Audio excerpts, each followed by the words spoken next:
dalam syar'i tidak boleh sembarangan meragukan, mendustakan, menafikan nasab orang lain tanpa hujah yang jelas, tanpa bukti dan saksi. Karena hukumnya apabila kita melakukan demikian secara sembarangan, itu hukumnya dosa sama seperti dosa qazaf, menuduh zina tanpa bukti dan saksi. Nah, untuk itu kita perlu mengkaji dulu bahwasanya masalah menafikan ini sendiri apakah ada hujah yang tepat atau tidak. Karena ada pengecualiannya masalah menafikan nasab ini. Nah, contoh dalam bidang waris. Suatu pengadilan agama tentunya apabila ada suatu klaim ahli waris, yang satu asli, yang satu lagi sebenarnya palsu tapi ngaku asli, kemudian mengajukan sebagai ahli waris yang sah, tentunya pihak pengadilan agama atau hakim tuh boleh meneliti, boleh meragukan yang satu palsu atau yang lain sampai ketemu bukti. Nah, suatu ketika ketemu bukti, ini boleh didustakan karena apa? Salah satunya dapat rentan merugikan hak orang lain. Jadi penafian nasab itu boleh dilakukan apabila ada suatu klaim nasab yang dapat rentan merugikan orang lain atau merugikan pihak lain. Nah, kalau tidak ada yang merugikan siapa-siapa, kita dalam ajaran Islam juga harus menjaga aib. Tidak perlu kita buka aibnya, terserah orang mau mengakui sebagai keturunan siapa, selama tidak merugikan hak-hak orang lain.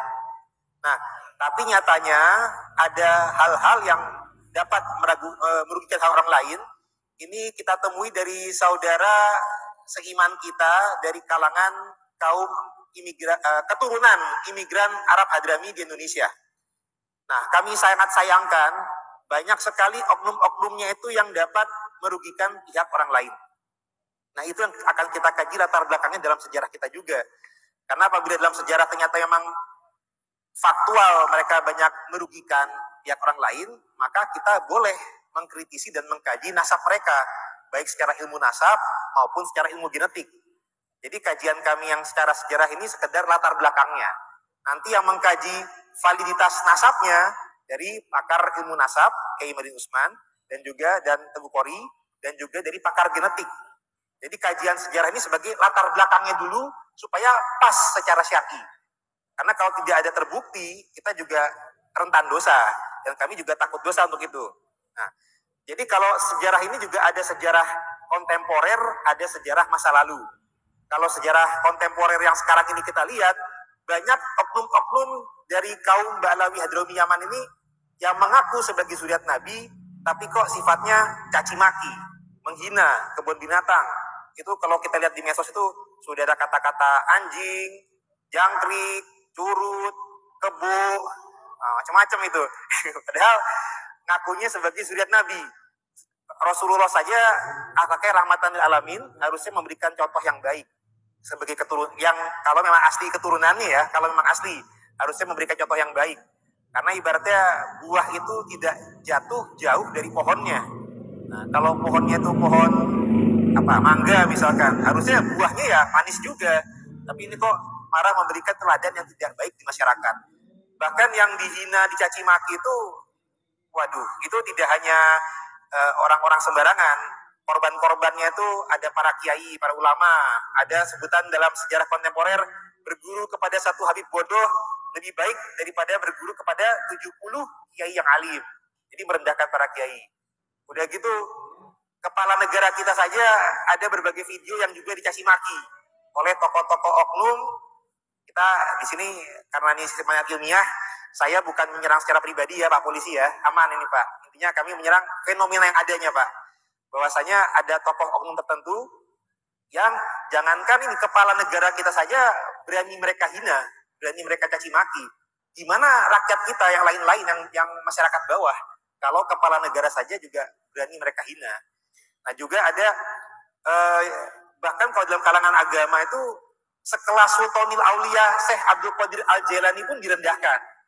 Seakan-akan makomnya di bawah tokoh mereka. Nah, keluarga Wali Songo juga dinistakan. Seakan-akan gak jelas nasabnya, keturunannya juga tidak ada. Nah, jadi kalau kepala negara, ulama sekelas tokoh Sultanil Aulia keluarga besar Wali Songo yang Wali Songonya itu sangat berjasa di negeri kita, semua direndahkan, ini kita patut bertanya-tanya, ini kok orang ngaku zuriat Nabi tapi kok akhlaknya nggak baik, nggak menjaga akhlak yang baik. Nah, makanya latar belakang sejarah ini kita sifatnya mengkaji karakteristiknya mereka dulu, atau kalau kami sebutnya kajiannya untuk rapot merah Ba'alawi di Nusantara. Ya. Jadi kalau yang baik-baik ya seminar yang lain saja, karena kita jadi fokusnya emang mengkajinya yang hal-hal yang negatif untuk menjadi kewaspadaan. Ini bukan sekedar untuk kita mengungkap aib orang lain, tapi sifatnya untuk menjadi kesadaran bagi anak bangsa. Kita harus waspada karena ada pihak-pihak yang merasa menjadi tuan di negeri kita, sombong, rasis, dan merendahkan yang lain. Oke, silakan di slide berikutnya. Baik, ini kami mengambil dari data LWC Vandenberg tentang masalah koloni Arab dari Hadramaut, jadi ada asal-usulnya. Jadi ternyata kalau kita lihat di sini bersama, bahwasanya pada abad 19, yakni tahun 1859, itu adalah masa kedatangan yang terdata dengan baik oleh pihak Belanda. Jadi bukan berarti mereka baru masuk di abad 19, tapi di abad 19 ini kaum Arab Hadromi ini mulai datang secara bergerombol, terdokumentasi, kemudian juga ada dilantik kapiten-kapiten Arab oleh pihak Belanda untuk bisa mengontrol masyarakat Arab di masanya, dan juga kemudian pihak Belanda juga mengatur kelas di masyarakat di bumi Nusantara saat itu. Kelas pertama adalah dari bangsa Eropa, kelas kedua dari kaum Arab dan Cina, dan kelas tiga adalah kaum pribumi. Nah, namun demikian dari data tersebut kita bisa lihat ternyata selain dari abad 19, pihak Belanda pun tahu bahwasanya orang Arab ini atau Arab Ba'alawi atau Hadrami ya, berasal dari Hadramaut Yaman. Ada yang golongan Sayyid, ada yang disangka Sayyid lah kalau saya bilang. Ada juga yang merupakan golongan Masyayikh. Tapi intinya mulai terklasifikasinya detail itu abad 19, tapi juga ternyata di abad-abad sebelumnya itu juga pada abad 17, dari tahun 1800-an, abad 17 1600-an terindikasi sudah masuk lebih dulu. Lanjut slide berikutnya. Slide berikut. Oke. Di sini juga ada kajian tentang bahkan masuk di Aceh, ulama Aceh Nuruddin Arangiri itu konon dianggap sebagai bagian daripada keluarga Ba'alawi dari Alaidrus. Nah ini kita masih akan kita teliti kembali. Andai kata betul bahwasanya propaganda Ba'alawi sudah dimulai di abad 17, andai kata salah, ya berarti juga bukti adanya suatu Ba'alawisasi atau Yamanisasi. Karena kadang-kadang ini merupakan pengkaburan sejarah di Nusantara.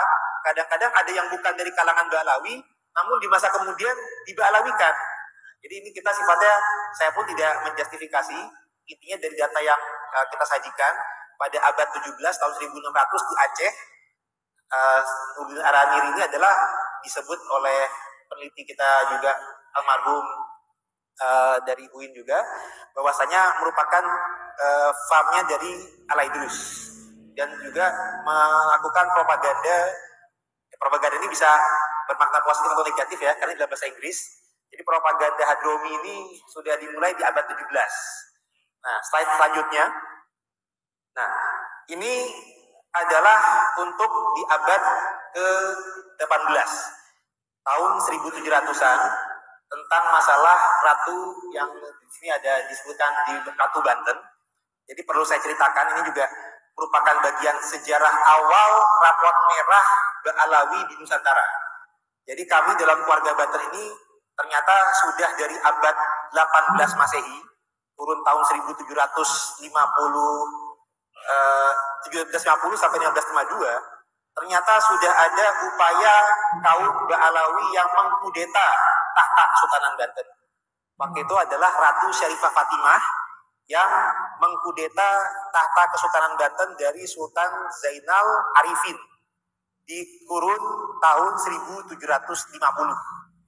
Nah, ini juga artinya dari abad 18 sudah masuk kalangan Ba'alawi, dan ini pasti kalangan Ba'alawi karena di masa lalu itu sudah masa penjajahan VOC, di mana VOC itu bekerja samanya sudah kita mafhum mendatangkan para kalangan Said Syarif yang mereka ketahui Said Syarif ya, itu dari daerah Hadramaut Yaman, bukan dari daerah lain.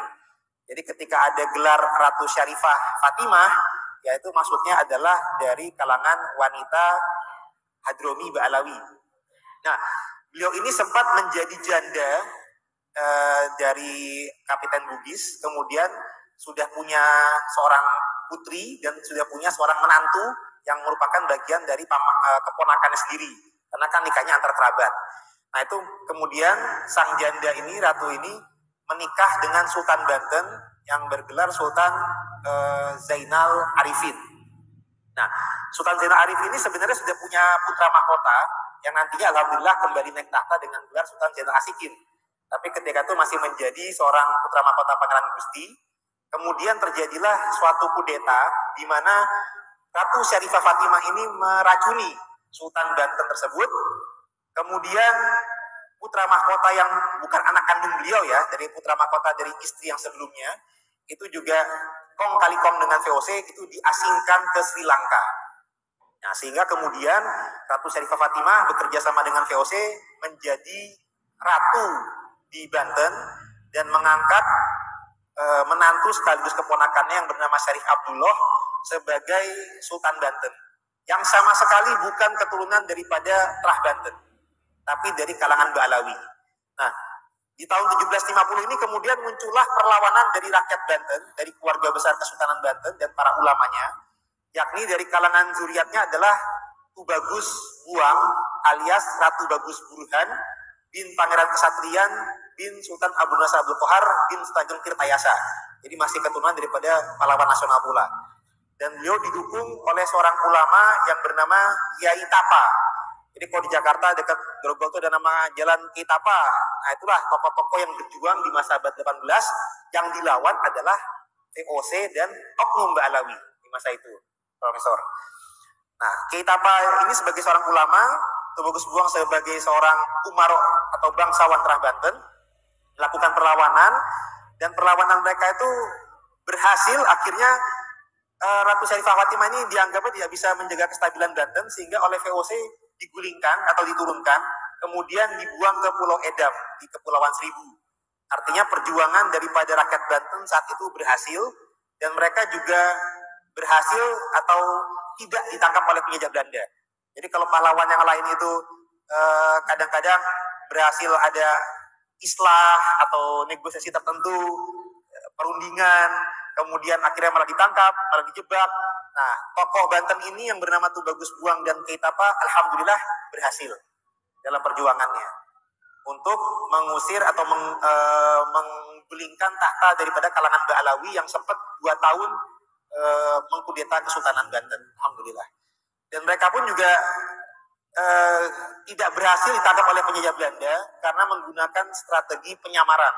Jadi ada beberapa tokoh yang menggunakan nama samaran yang sama, sehingga memang kalau mereka itu memang sengaja sejarahnya jangan terlalu jelas. Kalau terlalu jelas malah gampang ditangkap. Nah, kalau itu agak-agak abu-abu, sehingga sampai sekarang pun meskipun berjasa masih agak sulit untuk diajukan sebagai pahlawan nasional. Karena ternyata yang bernama sebagai tokoh Kiai Tapa, ternyata ada 3 tokoh yang mengaku bergelar Kiai Tapa. Jadi artinya itu suatu strategi siasat penyamaran di masa lalu. Nah, artinya di abad 18, rapot merah Ba'alawi itu di bangsa Nusantara sudah ada, mereka menjadi antek penjajah VOC Belanda dan berupaya menggulingkan tata Kesultanan Banten. Lanjut saja di slide berikutnya. Nah, ini slide berikutnya adalah tentang selain pengkaburan juga pembelokan silsilah dari Wali Songo. Jadi Ba'alawi ini sendiri sudah ada membentuk Robito Alawiyah di abad 20. Nah, untuk sebagai suatu lembaga nasab yang mengelompokkan atau mengumpulkan keluarga mereka.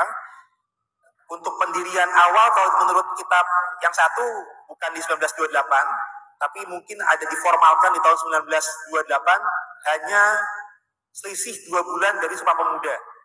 Jadi ketika bangsa pribumi itu menyatukan visi misinya untuk menjadi satu bangsa, kalangan Ba'alawi malah mempertahankan kelasnya sebagai kelas kedua, tidak mau bergabung sebagai bangsa Indonesia.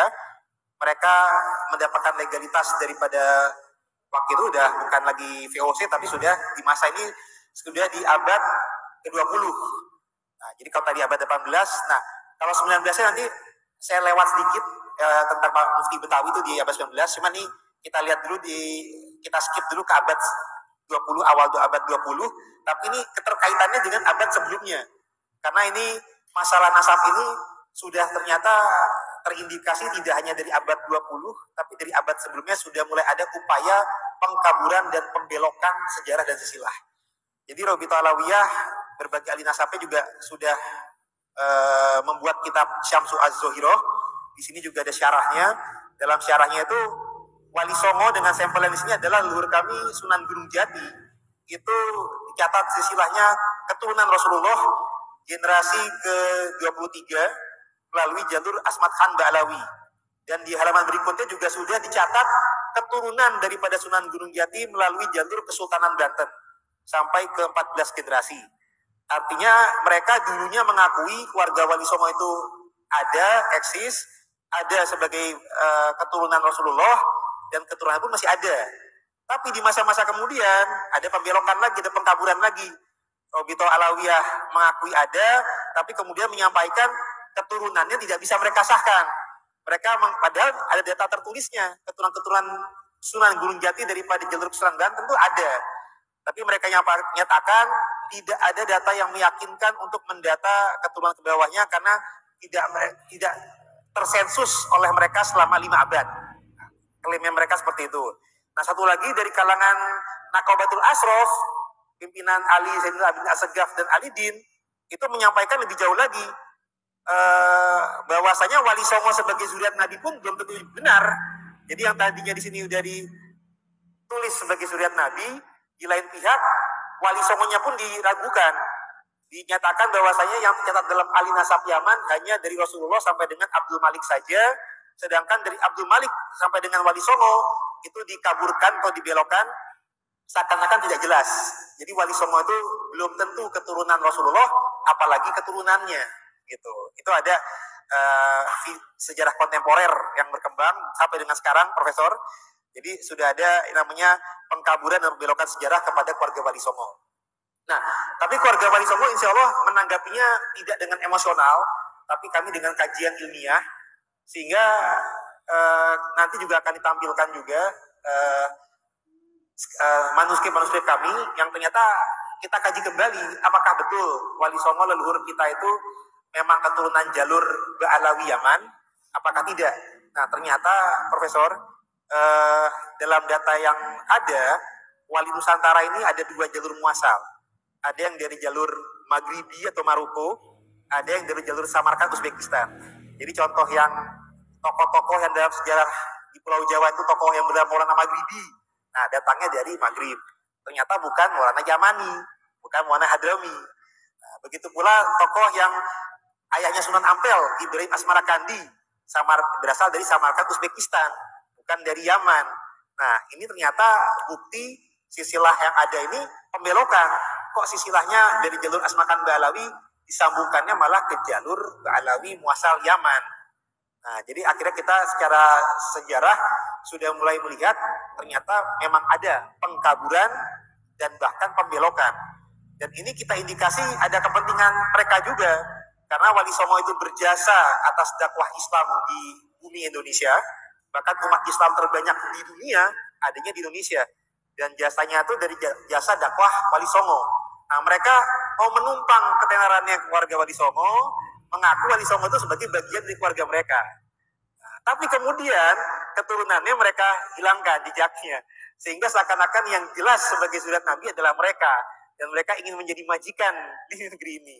Nah, itu indikasinya tersebut. Nah, slide berikutnya mungkin bisa dilanjutkan.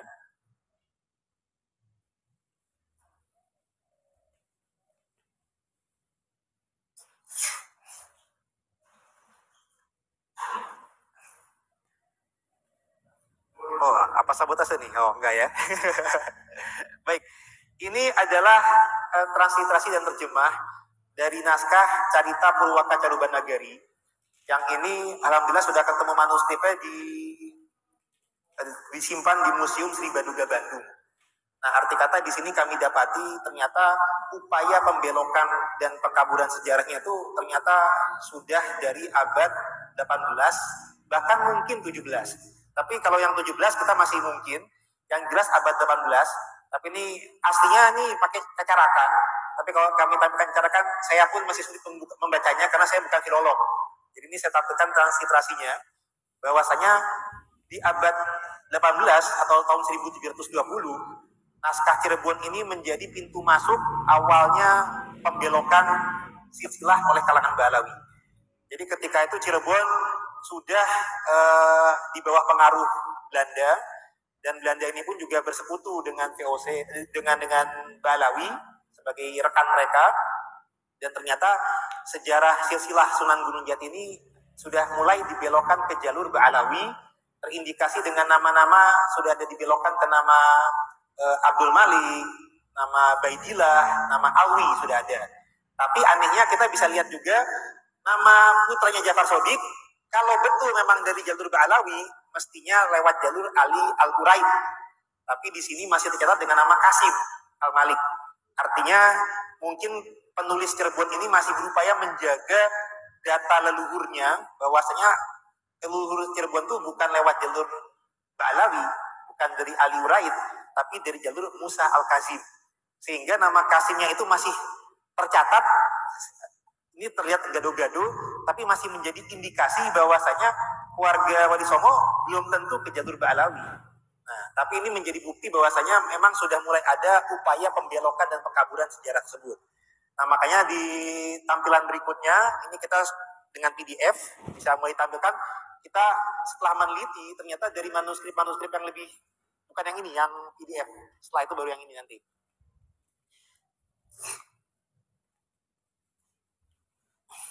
Yang PDF tadi.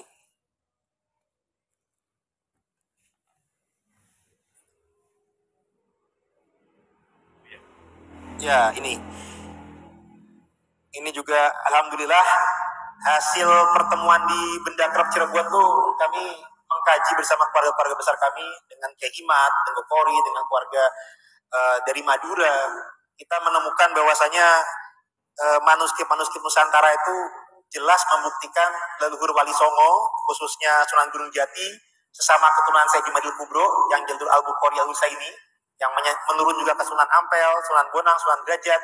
Ini jalurnya betul ke Al-Husaini, tapi bukan lewat jalur Ba'alawi, tapi terindikasi lewat jalur Musa Al-Kazim.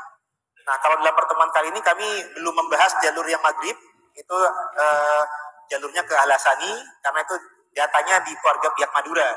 Karena kami dari pihak Banten, kami dari jalur Al-Husaini, sifatnya adalah dari jalur Al-Bukhari Al-Husaini. Ternyata dari berbagai manuskrip membuktikan kita bukan lewat jalur Ba'alawi muasal Yaman. Jadi salah satu manuskrip yang ada di sini, ini kita alhamdulillah sudah menemukan, kalau tadi manuskrip versi Ba'alawi di abad 18 tahun 1320, ini alhamdulillah kita sudah ketemu data yang lebih tua dari abad 17 atau 1624. Ini bisa di atas itu. Nah, ini manuskrip Bangkalan dari tahun 1624. Di sini tercatat jelas bahwasanya keturunannya melalui Jafar Shodiq berputra dari Hasan Syukur,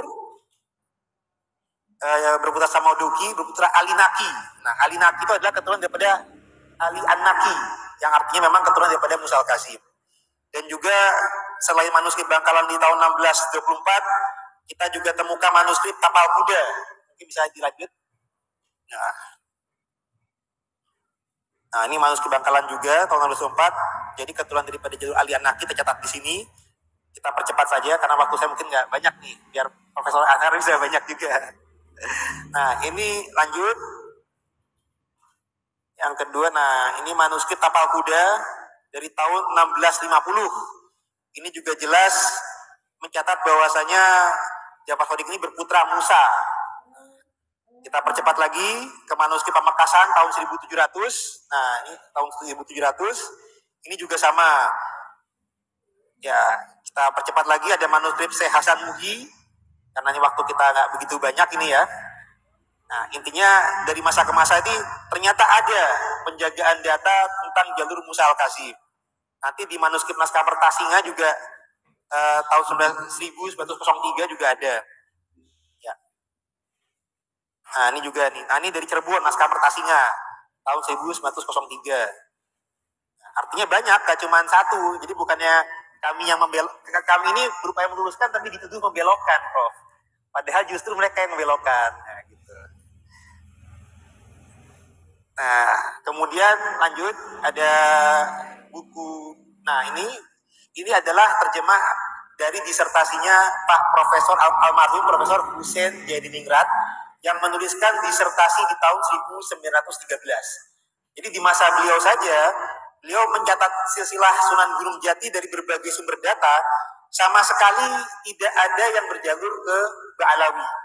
Bahkan di halaman yang bagian bawah itu dari data sejarah para wali Sunda, tercatat jelas melalui Musa yang anaknya Raja Penghulu Sidik. Jadi ini juga membuktikan berbagai data yang ada di masa lalu, baik itu dari Banten, dari Cirebon, menunjukkan jalurnya ke Musa al-Kazim, bukan ke jalur Ba'alawi. Nah, ini bukti bahwasanya pengkaburan dan pembelokan sejarah itu nyata adanya. Lanjut. Nah, ini juga terjemah dari manuskrip Keprabuan Cirebon, juga sama melalui jalur Musa al-Kazim bin Jafar Siddiq. Lanjut lagi saja, ini terjemahnya. Nah, ada lagi juga manuskrip. Lanjut. Nah, ini juga manuskrip Kiai Basori Kuningan tahun 1785 di abad 18. Nah, lanjut lagi juga ada berbagai. Lanjut lagi saja. Nah, ini juga ada manuskrip Kang Raksan Cirebon. Nah, ya sekian yang masalah ini ya. Nah, kita kembali. Nah, artinya dari berbagai manuskrip kuno ini kita sudah mendapati bukti bahwasanya keluarga Wali Songo ini bukan berjalur ke Ba'alawi, tapi sebaliknya ke jalur Musa al-Kazim. Nah, alhamdulillah kalau dalam status ilmu nasab, contoh kalau pihak orang keturunan Keraton Jogja, maka perlu mengajukan pengesahan silsilahnya itu ke Kancingan, pasti ke Keraton Jogja. Gak mungkin nyasar ke Ternate, Cirebon, Banten. Kalau silsilahnya ke Jogja, ya mesti ke Jogja mengurus silsilahnya, bukan ke Sulawesi, Prof. Ke Profesor juga selain Sulawesi juga ada Bantennya, saya dengar-dengar dari saya Yusuf, ke Selanjutnya Yasa juga ada, Prof. Ya. Nah, lucunya leluhur kita itu dibelokkannya selama ini para kiai-kiai husnuzonnya ke jalur Yaman. Nah, sehingga kita sempat terbelokkan, dan alhamdulillah per tahun 2023 ini, karena kita sudah mengetahui dari manuskrip kita, leluhur kita atau leluhur Wali Songo bukan berasal dari Ba'alawi, maka berjalurnya ke Musa al-Kazim. Nah, di situ kita sudah mendapati muasal, ada jalur Irak, ada jalur Samarkand, ada jalur Asia Tengah. Jadi ada migrasi. Nah, sehingga kami berupaya mengurus pengakuan silsilah itu melalui daerah muasal negeri leluhur. Karena terbukti leluhur kita bukan berasal dari Yaman, kami mengajukan ke beberapa daerah, ada dari Irak, India, dan Mesir, Profesor. Nah, ini contoh yang dari Irak. Dari Irak ini merupakan isbat nasab keturunan Musa al-Kazim, alhamdulillah sudah terisbat. Intinya, dari hasil manuskrip Nusantara yang dikolaborasikan dengan data negeri muasal, silsilah Sunan Gunung Jati ini sudah berhasil terluruskan, tidak terkaburkan, dan tidak lagi terbelokkan, insya Allah, alhamdulillah.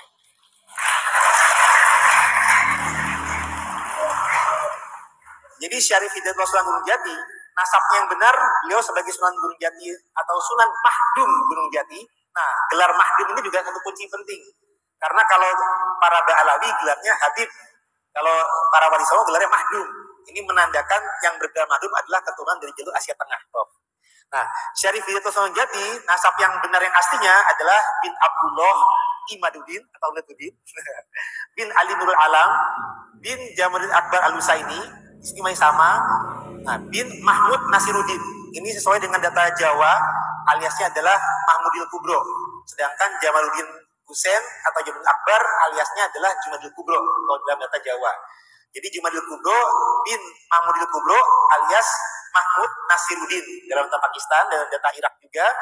Atasnya lagi dari Mahmud Nasiruddin bin Jalaluddin Al-Bukhari bin Ahmad Kabir bin Husain Jalaluddin bin Ali bin Ja'far bin Muhammad bin Mahmud bin Abdullah bin Ali Az-Zaki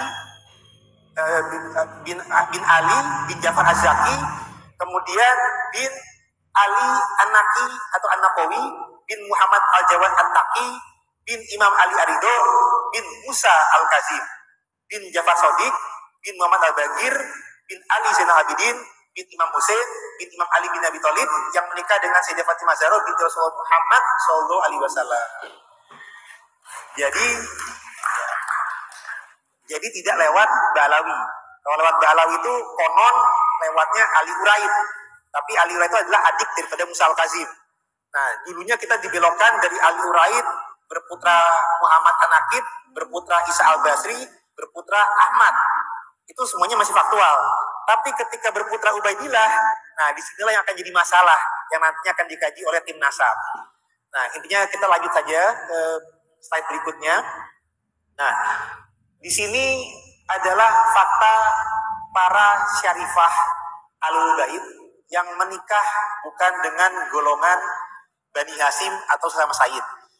Jadi ini kita tampilkan bahwasanya dari kalangan Ba'alawi ini termasuk juga fatwa daripada Mufti Betawi di abad 19 itu juga akan menyatakan kafah syarifah itu suatu hal yang wajib, dan apabila wanita kalangan Ba'alawi menikah dengan di luar kalangan keturunan mereka, itu sama saja pernikahannya tidak sah, haram, dan bahkan kalau ada keturunannya berarti anak zina. Nah, itu juga tuduhan mereka kepada keluarga Wali Songo. Mereka menuduh keluarga Wali Songo itu tidak ada keturunan garis lakinya, andai kata ada, hanya keturunan garis perempuan, yang artinya sesuai persepsi mereka keluarga keturunan Wali Songo keturunan anak zina. Nah, itu yang amat kami sayangkan. Memang kalau masalah fikih itu suatu hal yang khilafiyah, ada yang khilaf dan perdebatan. Tapi karena kita kajian sejarah, kita di sini tampilkan dalam aspek sejarahnya saja. Ternyata para syarifah Alul Bait di masa lalu, ini kita tampilkan ada contoh sampai 10, apabila dihukumi bahwasanya beliau-beliau ini menikah dengan bukan sama Bani Hasim, bukan dengan Sayyid, andai kata fatwanya adalah haram, itu zina, berarti tokoh-tokoh pendahulu kita, kalangan salaf kita, itu melakukan zina semuanya nih. Banyak keturunan zina. Padahal na'udzubillah min zalik, beliau-beliau ini kalangan salaf di masa lalu tentunya lebih tahu daripada kalangan yang kemudian. Jadi di sini bisa dibaca sendiri. Sebentar, saya juga pakai kacamata ini. Tapi contoh-contohnya mungkin pemirsa juga bisa baca lah tuh ya. 10 daripada yang di... Oke. Ya, karena ada permintaan persingkat, kita lanjut saja kalau gitu. Yang penting ini bukti bahwasanya sudah ada fikih yang tidak sesuai dan bahkan menjadi merendahkan bangsa kita. Nah, saya lanjut kembali. Kalau ini, sebentar. Cukup dulu ya. Oke. Sebentar, intinya pengkaburan silsilah Wali Songo sudah jelas, saya persingkat saja. Dan juga kita perjelas juga di sejarah kontemporer, saya ini ada tokoh-tokoh tertentu yang kita nggak perlu sebut namanya, tapi ini aja, pembelokan sejarahnya ini sudah ke skala pembelokan ke arah begal nasab dan begal makam. Jadi kalau ada yang menuduh warga Wali Songo itu melakukan begal nasab dan begal nasab, ternyata kami sampaikan justru sebaliknya, ada yang melakukan begal nasab dan begal makam. Contoh, di Jogja ada tokoh Kanjeng Raden Tumenggung Sumo di Ningrat, atau Sumo di Ningrat, yang merupakan menantu Hamengkubuwono II, dibelokkan nasabnya ke jalur Ba'alawi, kemudian makamnya pun juga diklaim sebagai tokoh Ba'alawi, artinya baik nasabnya maupun makamnya jadi dibegal. Padahal dalam data Kepatihan Keraton Jogja, beliau itu adalah keturunan daripada Ki Ageng Ngerang, bukan ke jalur Balawi. Nah, kalau dibelokkan ke Balawi, khawatir jadi keturunan Ki Ageng Ngarang-Ngarang, karena tidak berdasarkan data. Yang tidak hanya beliau, Pangeran Diponegoro juga dibelokkan, dan juga tokoh Raja Cirebon yang ada di Jogja, Pangemban wilayah, itu juga dibelokkan, dialiaskan sebagai Muhammad Kodi bin Yahya. Kalau yang tadi ada Hasan bin Toha bin Yahya. Jadi ada pembelokan-pembelokan yang terjadi di Nusantara. Nah, ini yang menjadi keprihatinan kita. Bahkan sebenarnya juga tidak hanya begal nasab, begal makam, bahkan para pahlawan-pahlawan kita pun juga, pahlawan yang berjasa di negeri kita tuh mulai dibegal. Seakan-akan yang berjasa di negeri kita adalah tokoh-tokoh mereka, bro. Nah, kalau untuk itu mungkin nanti biar Profesor Azhar saja yang mengkaji tokoh-tokoh yang semestinya itu ya biasa-biasa saja, bukan pahlawan, bahkan juga ada yang diajukan sebagai pahlawan nasional pun tidak berhasil, tapi diajukan sebagai pahlawan yang berjasa dari kalangan mereka. Nanti biar Pak Profesor Azhar saja yang melanjutkan. Kalau dari saya kurang lebih kami cukupkan demikian. Kurang lebihnya mohon dimaafkan. Wabillahi taufiq wal hidayah. Assalamualaikum warahmatullahi wabarakatuh.